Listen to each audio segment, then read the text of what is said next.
Magandang araw at ngayon ay mag-aral muli tayo ng salita ng ating Panginoon at doon pa rin po tayo sa series natin ng Kristiyano Wise. So, ang verse natin ngayon ay matatagpuan sa aklat ng Proverbs 16 hanggang 19. So, sabi dito,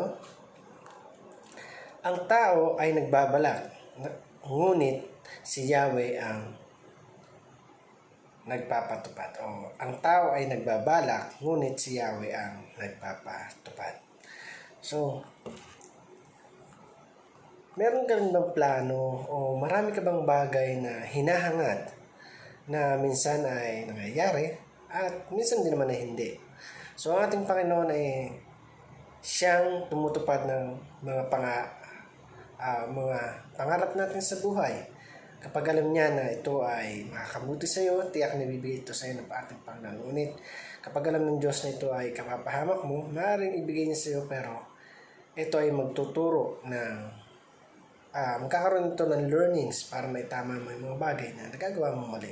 Or another term is testimony sa ating Panginoon.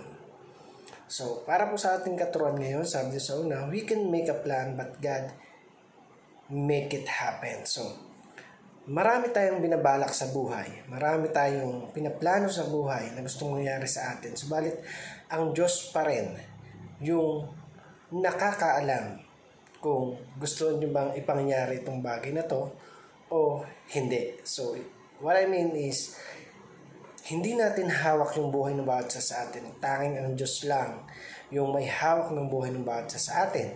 At siya yung tutupad ng mga panalangin mo kung eto ba ay yes, no, or wait. So, pangalawa, sabi dito, we can trust God's sovereign and purposely plan in our lives.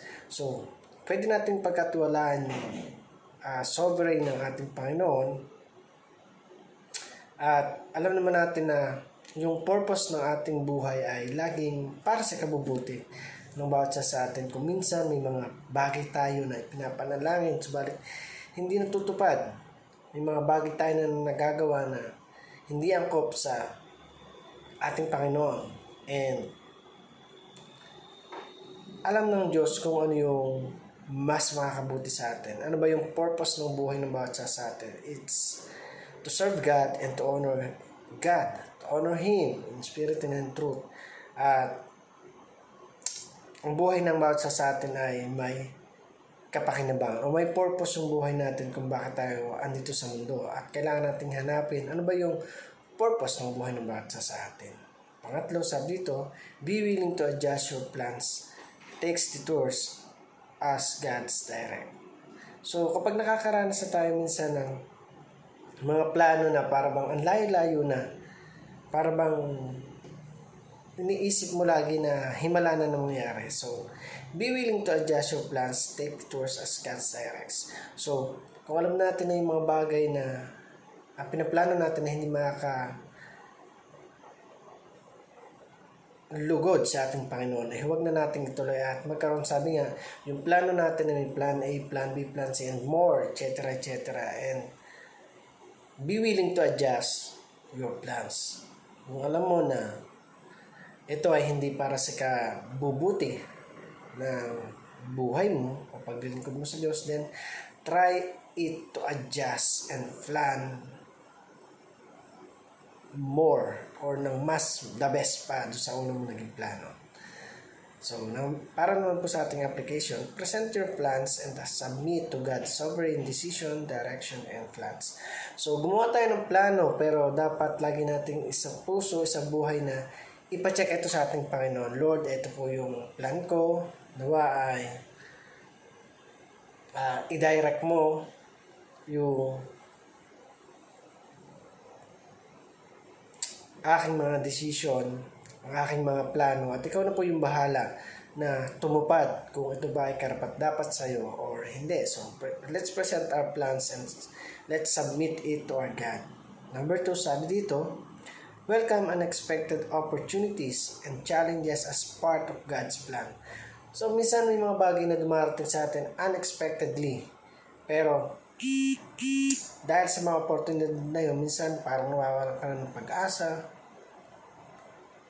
o parang gusto mo nang sumuko, pero sabi ng Lord, welcome unexpected opportunities and challenges as part of God's plan. Ibig sabihin, hindi lang sa kasaganaan tayo dapat nagpapasalamat sa ating Panginoon. O hindi lang sa kahirapan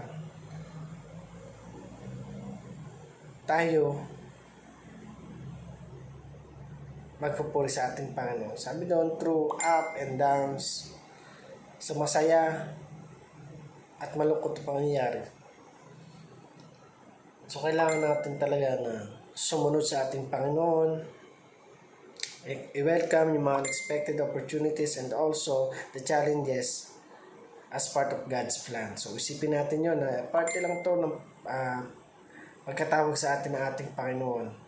At pagkatapos nito, walang hanggang buhay yung pagkakalob ng ating Diyos. So, number 3, sabi dito, develop a flexible and faith-filled attitude towards life, ups and downs, knowing that God is all wise.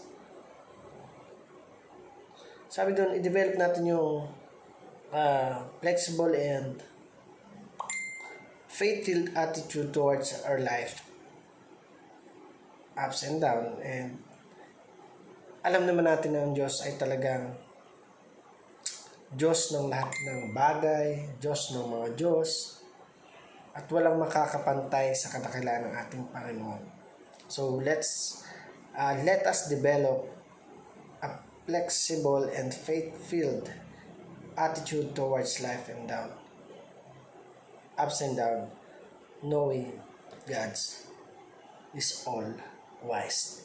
So dito sa talatang to, talagang pinapatunayan ng ating Panginoon na only God can make it happen. So ito yung title ng ating topic ngayon. So only God can make it happen. Tayo ang nagpaplano, tayo ang nagbabalak, tayo ang nag-iisip, pero nasa Diyos ang kaplanuhan. Nasa Kanya kung iaalaw niya or hindi yung ginawa mo. So again, thank you for watching this video. I hope you learned something and God bless you.